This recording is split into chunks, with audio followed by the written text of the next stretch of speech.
नमस्कार मित्रांनो, स्वागत आहे तुमचं आमच्या भूतांच्या दुनियेत या चॅनलवरती। आजची कथा ही एका हॉस्पिटलच्या रूम नंबर 10 मधील आहे। असावरी अनेकदा सोनोग्राफी करायला हॉस्पिटलमध्ये यायची, तेव्हा तिला तिच्या आजूबाजूला कुणीतरी असल्याचा भास व्हायचा। काय घडले हॉस्पिटलच्या त्या रूम नंबर 10 मध्ये, चला आजच्या कथेत जाणून घेऊया। असावरी 6 महिन्याची गर्भवती होती। आज कारने ऑफिसला जाताना तिच्या मनात कालच्या लाईफ वेलनेस सेमिनारचा विषय घोळत होता। त्यात एकाच गोष्टीवर वारंवार भर दिला गेला होता, तुमच्या बॉस, सहकारी, हाताखालचे कर्मचारी तसेच आपल्या नातेसंबंधात आणि प्रवासात भेटणाऱ्या अनोळखी व्यक्तींच्या चांगल्या गोष्टींचे योग्य ते कौतुक योग्य वेळेवर करायला विसरू नका।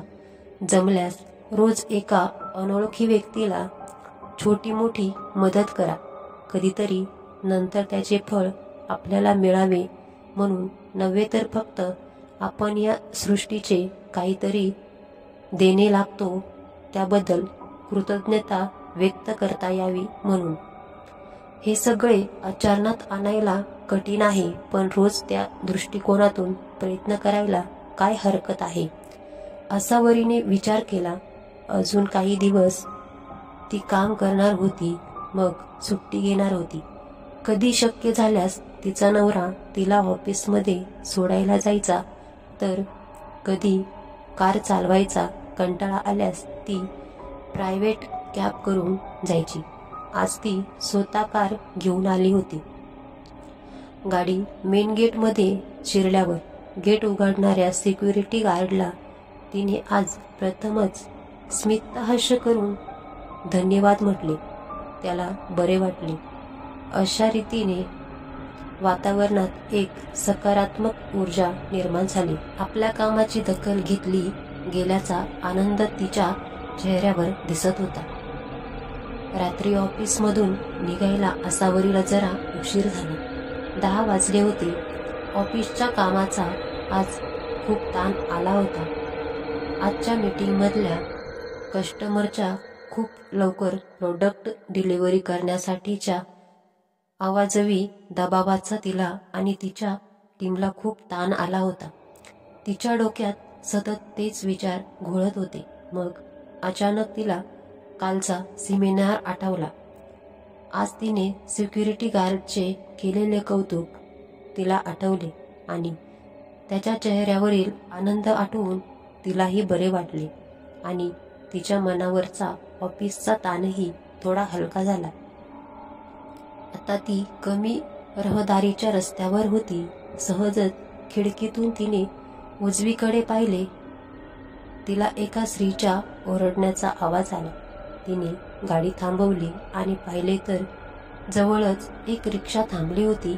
त्यातून एका स्त्रीचा ओरडण्याचा आवाज येत होता।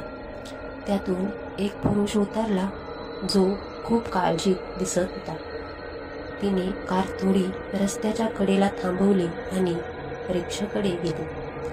कालच्या सेमिनारचा दुसऱ्यांदा उपयोग करण्याची वेळ आता पुन्हा आली वाटते, असा विचार करून तिने रिक्षा चालक आणि त्या पुरुषाला विचारले, काय झाले? तेवढ्यात तिला रिक्षेत एक गर्भवती स्त्री दिसली। रिक्षा चालक म्हणाला, रिक्षा अचानक खराब झाली मॅडम, काहीही केले तरी चालूच होत नाही आणि या बाईच्या प्रसूती कळा वाढल्या, त्यांना लवकरच हॉस्पिटलमध्ये नेणे आवश्यक आहे। क्षणाचाही विचार न करता रिक्षात बसलेल्या दाम्पत्याला असावरी म्हणाली, चला तुम्ही दोघे बसा माझ्या गाडीत। असावरीने रिक्षावाल्याला पैसे देऊन मोकळे केले आणि त्या स्त्रीला आधार देऊन तिला आणि तिच्या पतीला गाडीत बसवले आणि त्यांना ज्या हॉस्पिटलमध्ये जायचे होते नेऊन सोडले। पूर्व प्रवासात ती बाई कळा असह्य होऊन खूप ओरडत होती। तिचे नाव होते कमला आणि योगायोगाने ते तेच हॉस्पिटल होते जेथे असावरी सुद्धा चेकिंगला जायची। तेथील डॉक्टर म्हणाल्या, अगदी वेळेवर तुम्ही यांना आणलं, कारण यांची केस खूप गुंतागुंतीची होण्याची शक्यता होती, पण आता धोका नेहमीपेक्षा कमी झाला आहे. धन्यवाद. आसावरीला मनापासून धन्यवाद देऊन त्या दाम्पत्याने तिला निरोप दिला. त्या शहरात त्या दोघांना कुणी नव्हते आणि वेळेआधी वेदना सुरू झाल्याने अचानक ती दोघे कुणालाही बोलवू शकले नव्हते. म्हणून घाईघाईने रिक्षा करून चालले होते, पण रिक्षा खराब झाली. तथापि आसावरीच्या मदतीने त्यांना वेळेवर देवमाणूस भेटल्यासारखे झाले. हॉस्पिटलमध्ये कमलाला कळा असह्य होत होत्या. पुढे काय होईल माहीत नव्हते. तिचा पती धीर देत होता. सगळं व्यवस्थित होईल असे सांगत होता. आसावरी घरी जाताना ऑफिसच्या कामाचा ताण विसरली होती आणि कस्टमरला उद्या आपण समर्थपणे तोंड देऊ असा एक आत्मविश्वासपूर्ण विचार तिच्या मनाला शिवून गेला. घरी आल्यावर ती आपल्या पती आणि 4 वर्षाच्या मुलीला चर्चेतून माहिती पडल्यानंतर त्यांच्या दिवसभरातील चांगल्या गोष्टींबद्दल धन्यवाद द्यायला विसरली नाही. दुसऱ्या दिवशी सहजपणे तिने वेळ मिळाल्यानंतर पुन्हा त्या हॉस्पिटलमध्ये जाऊन चौकशी केली. तेव्हा तिला दिसले की त्या कालच्या बाईचा नवरा रडत होता. तिने त्याला विचारल्यानंतर कळले की केस खूप गुंतागुंतीची झाल्याने ती स्त्री दगावली होती, पण बाळाला वाचवण्यात यश आले होते. तेथील डॉक्टर म्हणाले की जर आणखी उशीर झाला असता तर बाळ आणि बाळाची आई दोघांचेही प्राण गेले असते. आसावरीला ती घटना ऐकून खूप वाईट वाटले, पण कमीत कमी आपल्या मदतीमुळे बाळ तरी वाचले याचा आनंद तिला झाला. मग ती परत जायला निघाली. कमला ॲडमिट होती. ती रूम हॉस्पिटलच्या 3ऱ्या मजल्यावर होती. Room number 10. त्या रूमचे एक वेगळेपण होते. त्या रूमच्या बाहेर कॉरिडॉरमधील भिंतीवर दोन्ही बाजूनी विविध राशींची चिन्हे चितारलेली होती. एकूण 12 राशींचे 12 गोल आणि त्या राशींचे चिन्ह. रूममधून चौकशी करून बाहेर जाताना आसावरीला वाटले की मीन राशीचे मासे जणू काही भिंतीवर उड्या मारून तलावात पोहायला जाण्यासाठी तडफडत होते, तर सिंह राशीचा सिंह जणू काही कॉरिडॉरमधल्या जाणाऱ्या येणाऱ्या लोकांवर झेप घेण्यासाठी टपून बसला आहे. आपल्या कल्पनेवर ती मनाशीच हसली आणि तिथून निघून गेली. कमलाचा मृत्यू होताना तिने मनोमन एक तीव्र भावनांनी युक्त अशी चांगली शपथ घेतली होती, याची मात्र कुणालाच कल्पना नव्हती. भिंतीवरची राशी चिन्हे त्या शपथेनंतर सुखावल्याचे जाणवत होते. काही दिवसांनी कामाच्या रगड्यात ही घटना आसावरी विसरली. दरम्यान त्या हॉस्पिटलमध्ये आणखी एक घटना घडली. एक गाडी हॉस्पिटल समोर येऊन थांबली. गाडीतून एक प्रसूती कळा येत असलेली स्त्री हॉस्पिटलमध्ये आली, जिचे नाव होते शांता. तिच्यासोबत एक वयस्क स्त्री आणि 2 पुरुष होते. त्या स्त्रीला एका रूममध्ये ॲडमिट करण्यात आले, ज्या रूममध्ये पूर्वी कमला ॲडमिट होती. 3ऱ्या मजल्यावरची रूम नंबर 10. त्या रूमच्या थोडी पुढे जवळच लेबर रूम होती. 2 पुरुषातील एक जण आडोशाला जाऊन डॉक्टरांशी काहीतरी संशयास्पद बोलत होता.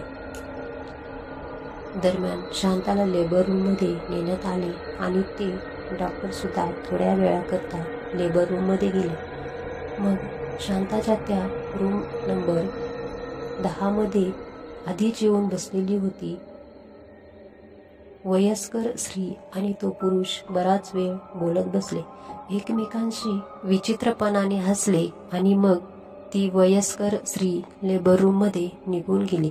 मग ते डॉक्टर नर्सला काहीतरी सांगू लागले आणि लेबर रूममध्ये गेले. रूम नंबर 10च्या बाहेरच्या भिंतीवर चितारलेली ती विविध राशीचिन्हे सध्या स्तब्ध होऊन ही सगळे जाये बघत होती. लेबर रूममध्ये प्रसूतीच्या कळा येत असताना त्या स्त्रीला म्हणजे शांताला प्रकर्षाने आठवत होते की काही दिवसांपूर्वी तिच्यावर तिच्या सासू आणि पतीने तिच्या मर्जीविरुद्ध गर्भलिंग निदान करून मुलीचा गर्भ असल्याचे लक्षात येताच तिच्या नकळतच तिचा गर्भपात करण्याचा एकदा प्रयत्न केला, पण तिच्या ते वेळेवर लक्षात आले नाही आणि कडाडून विरोध केला आणि तिच्या भावाला सांगितले. त्यामुळे सासू आणि पतीवर नकळत दबाव आला आणि अनेक भांडणे होऊन सासू आणि पतीने माघार घेतल्याचा आणि पश्चाताप झाल्याचा दावा आणि नाटक केले. तरीही शांता सावध होतीच आणि शेवटी आज बाळाला जन्म देण्याची वेळ येऊन ठेपली होती. म्हणजे अर्थातच तिच्या मनाप्रमाणे होणारे होते. ती एका मुलीची आई होणार होती. वेळ आली, तिला अतिशय वेदना सुरू झाल्यात. प्रसव वेदना. बाळ पुढे सरकल्याची जाणीव होत होती. बाळ झाले. बाळ समोर डॉक्टराच्या हातात तिला दिसले तेव्हा ती बिलकुल रडत नव्हती. तेव्हा नर्स म्हणाली, बाळ मृत जन्मले आहे. तशाही अवस्थेत शांताने समोर बसलेल्या सासूकडे पाहिले. सासू चेहऱ्यावरचा आनंद लपवू शकत नसल्याने एक आनंदाची झाक शांताला तिच्या चेहऱ्यावर दिसली आणि आपला घात झाल्याचे तिच्या लक्षात आले. नर्स सुद्धा अर्थपूर्ण नजरेने सासूकडे बघत असल्याचे तिच्या लक्षात आले. डॉक्टरांशी संगमत करून नक्की यांनी डाव साधला. आधी पश्चाताप करायचे नाटक करून शेवटी त्यांनी जे करायचे तेच केले. शांता हा धक्का सहन करू शकली नाही आणि या धक्क्याने तिचे प्राण गेले. मृत्यू होताना शांताने तीव्र भावनेने मनात एक भयंकर शपथ घेतली, ज्याची कुणालाच कल्पना नव्हती. मात्र त्या शपथेच्या तीव्रतेने भिंतीवरच्या काही राशी चिन्हांमध्ये अस्वस्थता पसरल्याचे दिसत होते.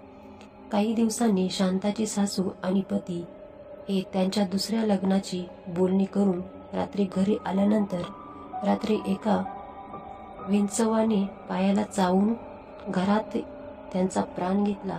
सकाळी इतर कोणालाही कोणत्याही प्राण्याच्या तिथे असण्याची कोणतेही चिन्ह दिसले नाही, पण त्या दोघांनाच मृत्यू दंशाने झालेला मात्र दिसत होता. त्या दोघांचा मृत्यू होत होता त्यावेळेस हॉस्पिटलमध्ये रूम नंबर 10च्या बाहेरील भिंतीवरचे वृश्चिक राशीचे चिन्हे रिकामे होते. कालांतराने स्त्री भ्रूण हत्यासारख्या अक्षम्य पापात सामील असलेली ती नर्स आणि तो डॉक्टर यांनी हॉस्पिटलमध्ये एकदा उशिरा रात्री जेवणाचे पार्सल मागवले. त्याचे एकमेकांशी अफेअर होते. ते आता दोघे एका कॉर्नरच्या रूममध्ये एकटेच होते. नर्सने पार्सल उघडताच त्यातून एक खेकड्याने उडी मारली आणि तिच्या अंगावर जखमा केल्या. ती अचानकपणे झालेल्या हल्ल्याने भांबावली आणि पळायला लागली.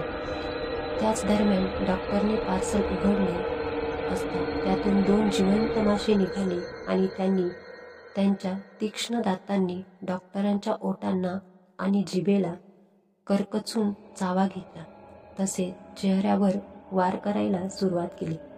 अचानक झालेल्या या अनपेक्षित कारणांमुळे तोही इकडे तिकडे सैरावैरा पळायला लागला.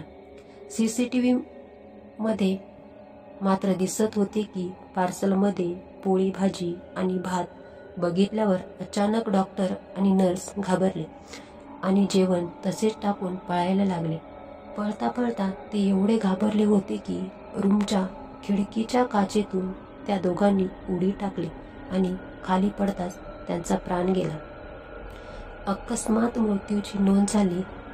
कॅमेऱ्यामध्ये कुठेच कोणताच प्राणी दिसत नव्हता. त्या दोघांचा मृत्यू होत होता त्यावेळेस हॉस्पिटलमधील रूम नंबर 10च्या बाहेरील भिंतीवरचे कर्क आणि मीन राशीचे चिन्हे रिकामी होते.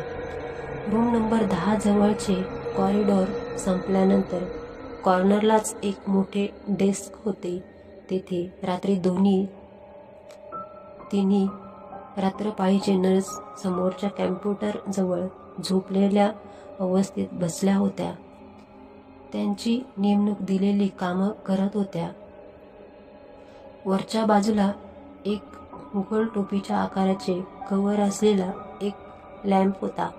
असे अनेक लॅम्प कॉरिडॉरच्या मध्यभागी थोड्या थोड्या अंतरावर लावलेले होते.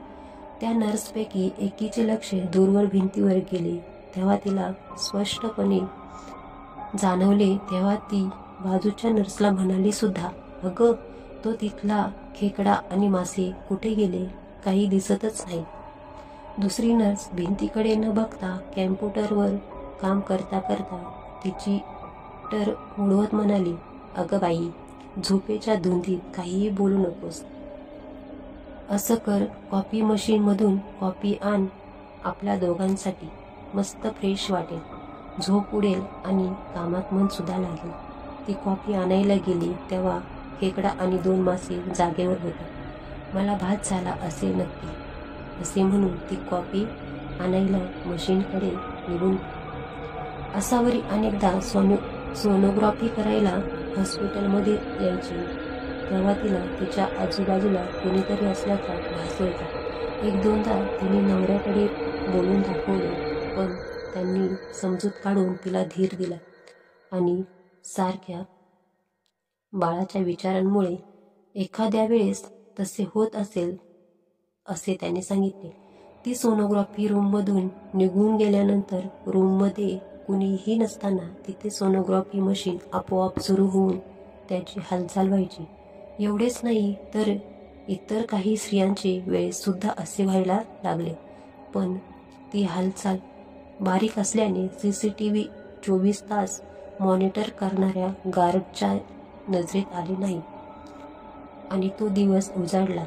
असावरीला प्रसव वेदना सुरू झाल्या नव्हत्या, पण दिलेल्या तारखेप्रमाणे ती दवाखान्यात आली तेव्हा फक्त तिच्या मजल्यावरची रूम नंबर 10 रिकामी होती. त्यात तिला ॲडमिट केले गेले. असावरीचा नवरा रमेश, मुलगी मिताली सोबत असावरीची बहीण, सासू, नणंद आणि आई हे सगळे आले होते.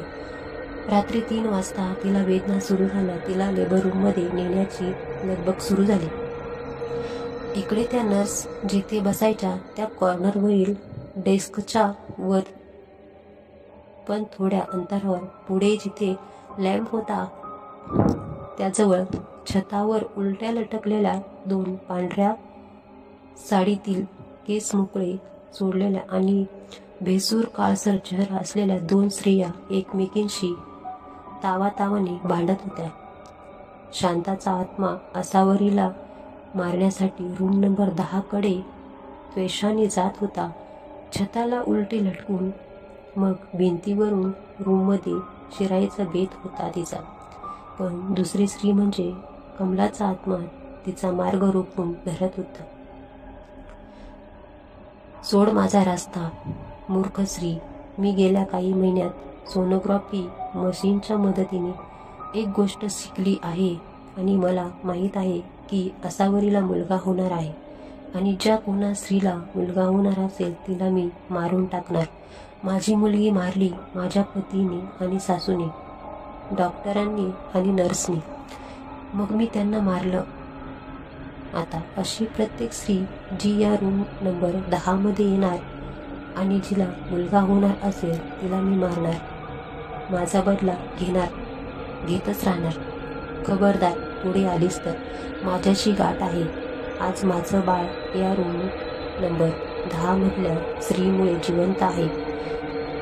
मी तिला काहीही होऊ देणार नाही असे म्हणून तिने शांताने मोकळे केस धरले आणि तिला वेगाने ओढून तिच्या छतावरची पायाची पकड ढिली करण्याचा प्रयत्न केला.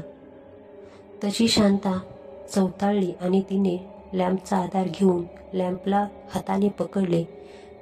या ओढाओढीत लॅम्प हेलकावे खाऊ लागला. डेस्कवरील बसलेली नर्स लॅम्पच्या हेलकाव्यामुळे दचकून वर बघू लागली. ये वर बघ ग, त्या 2 पाली कशा जोरजोरात भांडता आहेत. किती मोठ्या पाली आहेत त्या. बाप रे, जणू काही मिनी डायनासोर आहेत. दुसऱ्या नर्सने वर पाहिले आणि म्हणाली, शिबाई, मला पालींची खूप भीती वाटते. आणि या दोन्ही पाली आकाराने किती मोठ्या आहेत. बापरे. जाऊ दे, आपलं काम कर. दोन्ही शक्तिशाली आत्म्यांची जुगलबंदी बघून करकेचा खेकडा, मेषेचा मेंढा, ऋषभचा बैल, मिनेचा मासे, सिंहे हे सगळे जागृत झाले आणि आश्चर्याने वर छताकडे पाहू लागले. लॅम्प घड्याळाच्या लोलकासारखा हेलकावे खात होता. कमलाने जोरात ओढूनही शांताची छतावरची पायाची आणि लॅम्पवरची हाताची पकड ढिली होत नव्हती. कमला तिला अधिक जोर लावून ओढायला लागली. शांताला ओढून दूरवर असलेल्या खिडकीतून खाली फेकून द्यायचा बेत होता कमलाचा. शांत बैस प्लीज. तुझ्यासोबत जे झाले ते झालं.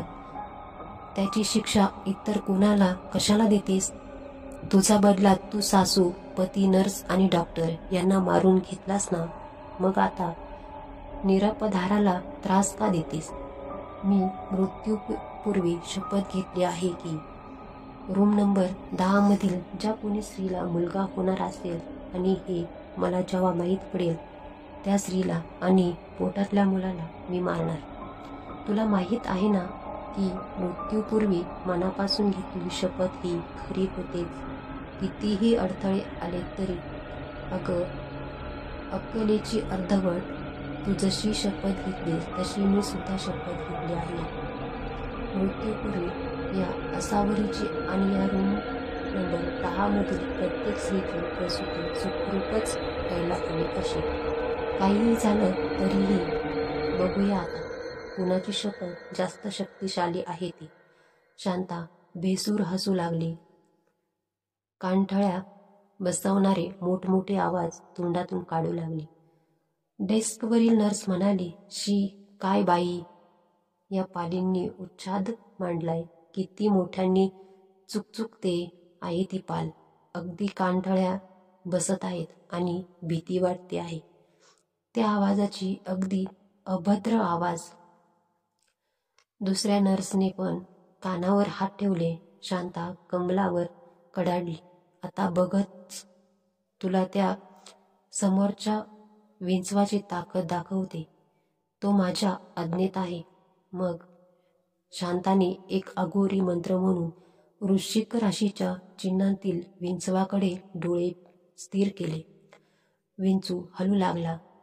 त्याचे मोठे जाड काळे पाय वळवळू लागला. तो चित्रातील सर्कलमधून निघून भिंतीवर चालू लागला. मग छतावर उलटा चिटकून कमलाकडे येऊ लागला आणि त्यांनी कमलावर जोरात झेप घेतली. तशी कमला पटकन बाजूला झाली. तिची छातावरची पकड ढिली होऊन ती खाली पडता पडता वाचली, कारण तिने बाजूच्या भिंतीची पकड आधार घेतला होता. या गडबडीत लॅम्पच खाली पडला, फुटला आणि तेवढ्यात भागात अंधार झाला. नर्सची पटकन ऑर्डबॉयला बोलवून काच झाडायला लावले. त्यांना छतावर 2 भांडणाऱ्या पालीशिवाय काहीच दिसले नव्हते आणि आता अर्धवट अंधारात तर काहीच दिसत नव्हते. एव्हाना सगळेजण आसावरीला घेऊन लेबर रूमकडे जायला निघाले होते. शांता छतावर उलटी लटकत त्या दिशेने जायला निघाली. कमला विंचूशी झगडत होती. विंचू खूपच चिवट होता. त्याच्या पायाची पकड अतिशय घट्ट होती. त्याला छतावरून ओढून काढून खाली भिरकावणे सोपे नव्हते. शेवटी कमलाने आपल्या शक्तीची परीक्षा घ्यायचे ठरवले. कमलाने एका विशिष्ट अघोरी संमोहन मंत्राचा जप केला आणि डोळे भिंतीवरच्या सिंहावर स्थिर केले. तिला नक्की नव्हते की या मंत्राचा उपयोग यशस्वी होईल किंवा नाही ते, पण सिंह संमोहित होऊन तिच्या नजरेशी बांधला गेला आणि भिंतीवरून चालत उलटा लटकत चालत आला. कमलाच्या आज्ञेनुसार त्यांनी विंचवावर लांब झेप घेऊन त्याला मटकन खाऊन टाकले आणि मग शांताचा पाठलाग करू लागला. सीसीटीव्हीमध्ये मात्र दिसत होते की एक अतिशय वेगळा दिसणारा किडा छताला चिकटून अतिशय वेगाने लेबर रूमकडे जाणाऱ्या पालीचा पाठलाग करत आहे. शांता भिंतीवरून लेबर रूमच्या दरवाजातून आत शिरण्याचा प्रयत्न करत असतानाच सिंहाने शांताच्या अंगावर झेप घेतली आणि तिचा फडशा उडाला. शांता आसावरीच्या पोटावर पालीच्या रूपात झेप घेणारच होती तेवढ्यात सिंहाने डाव साधला होता. या सर्व प्रसारात CCTVमध्ये भांडणाऱ्या पाली व्यतिरिक्त काहीच रेकॉर्ड झाले नाही. विंचू आणि सिंह हे सुद्धा फक्त 2 वेगळे किडे म्हणून त्यात दिसून येत होते. आसावरीला हे जे काय चालले होते त्याची जराशीही कल्पना नव्हती, पण तिचे रक्षण आपोआपच झाले होते. दुसऱ्या दिवशी भिंतीवर सगळे राशींचे चिन्हे जसेच्या तसे होते. आसावरी आपल्या मुलीशी आणि मिताली आपल्या भावासोबत आनंदाने त्या रूम नंबर 10 मध्ये खेळत होती. रूमच्या छतावर उलटी लटकलेली पांढऱ्या साडीतली कमला हे दृश्य बघून आनंदाने रडत होती.